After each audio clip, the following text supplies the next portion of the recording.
अस्सलाम वालेकुम। आज हम बात करने वाले हैं जदीद हिंदुस्तानी तारीख के एक ऐसे टॉपिक पर जिसने बरतानवी राज की बुनियादें हिला दी थीं। जी हाँ, 1857 की जंगे आज़ादी। और हाँ, एक बहुत ज़रूरी बात, ये टॉपिक इम्तिहान में बार बार पूछा जाता है। खास तौर पर जो टेट इम्तिहान की तैयारी कर रहे हैं, उनके लिए तो ये समझना मतलब पक्के नंबर हैं।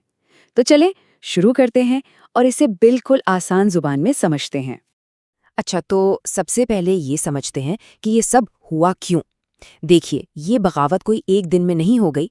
ये तो पिछले 100 सालों से, जब से प्लासी की जंग हुई थी, लोगों के दिलों में जो गुस्सा जमा हो रहा था ना, ये उसका नतीजा था। एक लावे की तरह जो अंदर ही अंदर पक रहा था। तो शुरुआत करते हैं सियासी वजूहात से। अंग्रेज़ों की पॉलिसी आप जानते हैं, बड़ी सीधी सी थी। बस कोई ना कोई बहाना ढूंढो और हिंदुस्तानी रियासतों पर कब्जा कर लो।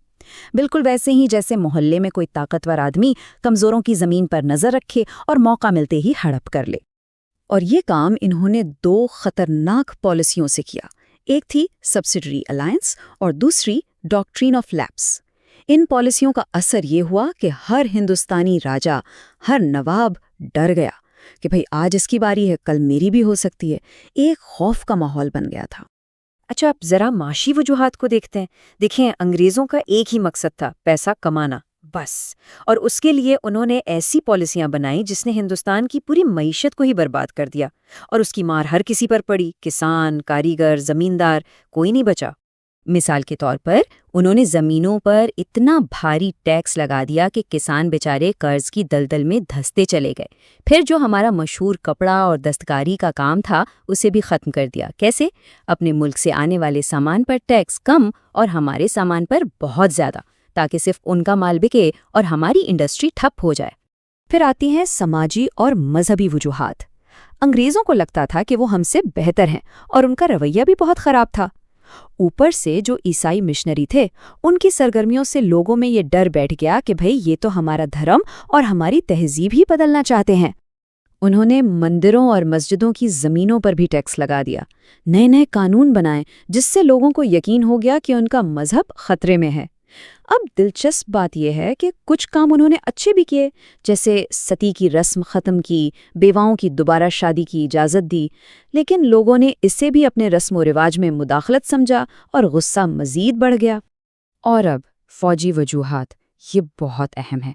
देखिए, जो हिंदुस्तानी सिपाही अंग्रेज़ों की फ़ौज में थे, वो कोई अलग तो नहीं थे ना, वो भी तो इसी समाज का हिस्सा थे। जो दुख तकलीफ आम लोगों को थी, वो उन्हें भी थी। और तो और फौज के अंदर उनके साथ अलग से बुरा सलूक होता था। तनख्वाहें कम थी, सूबेदार से ऊपर प्रमोशन नहीं मिलती थी। और सबसे बड़ा झटका उन्हें तब लगा जब अंग्रेज़ों ने अवध पर कब्जा कर लिया। अवध तो बहुत से सिपाहियों का अपना घर था। सोचें ज़रा, कैसा लगा होगा जब किसी ने आपके अपने घर पर ही कब्जा कर लिया हो। तो बस, गुस्सा हर तरफ था, फौज के अंदर भी उबल रहा था। तो ये सब तो हो रहा था, गुस्सा जमा हो रहा था, जैसे बारूद का ढेर लग रहा हो। लेकिन सवाल ये है कि इस बारूद के ढेर को आग किसने लगाई? वो आखिरी चिंगारी क्या थी? तो आखिर ऐसी क्या बात हुई जिसके बाद लोगों का सब्र का पैमाना छलक गया? और वो वजह थी चर्बी वाले कारतूस। जी हाँ, फौज में एक नई राइफल आई, एनफील्ड राइफल, और इसी राइफल के कारतूसों ने सब कुछ जलाकर राख कर दिया। अब हुआ ये कि इन कारतूसों को बंदूक में डालने से पहले दांतों से छीलना पड़ता था, और अफवाह ये फैली कि इन पर गाय और सूअर की चर्बी लगी हुई है। अब आप खुद सोचें, गाय हिंदुओं के लिए मुकद्दस और सूअर मुसलमानों के लिए हराम। ये तो सीधा सीधा धर्म पर हमला था।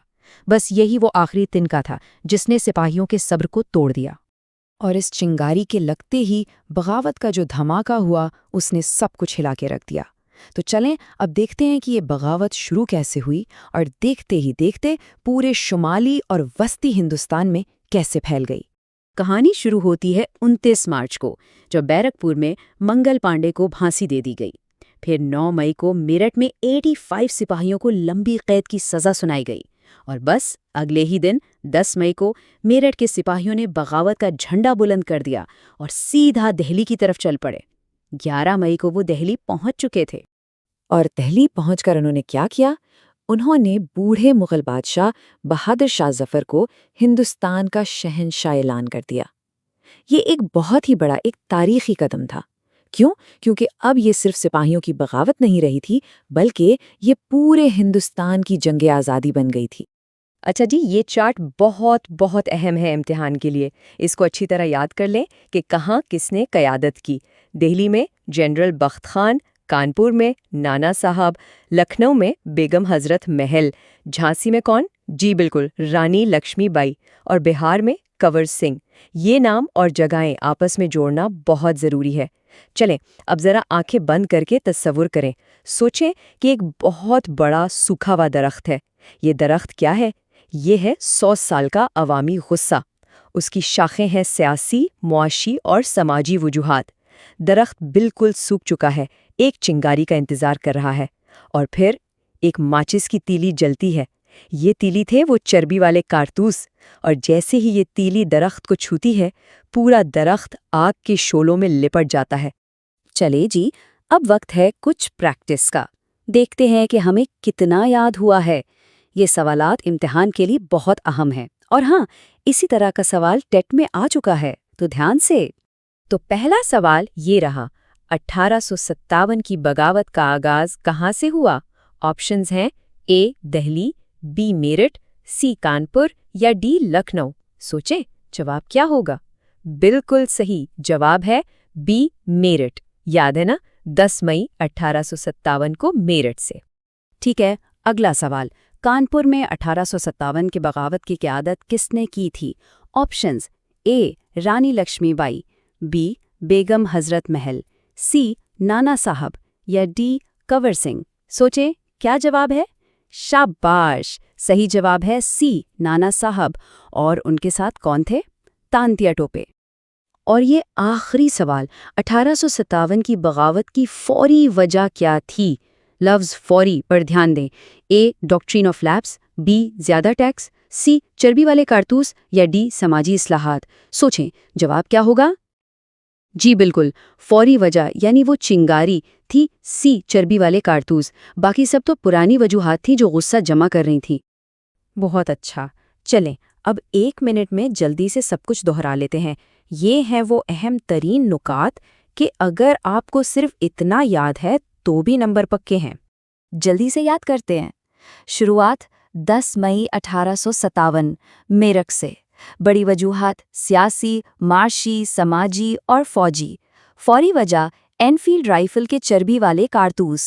علامتی رہنما بہادر شاہ ظفر، اور اہم ہیروز جھانسی کی رانی لکشمی بائی، کانپور کے نانا صاحب اور لکھنؤ کی بیگم حضرت محل۔ بس اتنا یاد رکھنا ہے۔ اور آخر میں ایک بات ہمیشہ یاد رکھیں، آپ کر سکتے ہیں، بس صحیح رہنمائی چاہیے۔ کبھی ہمت مت ہاریں، اپنے آپ پر بھروسہ رکھیں، محنت کرتے رہیں، اور کامیابی آپ کے قدم چومے گی۔ اگر آپ کو اس سے کچھ سیکھنے کو ملا تو ہمارے چینل کو سبسکرائب ضرور کیجیے گا، اس کو لائک کریں، اور ہاں، اس ویڈیو کو اپنے دوستوں کے ساتھ ضرور شیئر کریں تاکہ سب کا فائدہ ہو۔ ملتے ہیں اگلے تجزیے میں۔ اللہ حافظ۔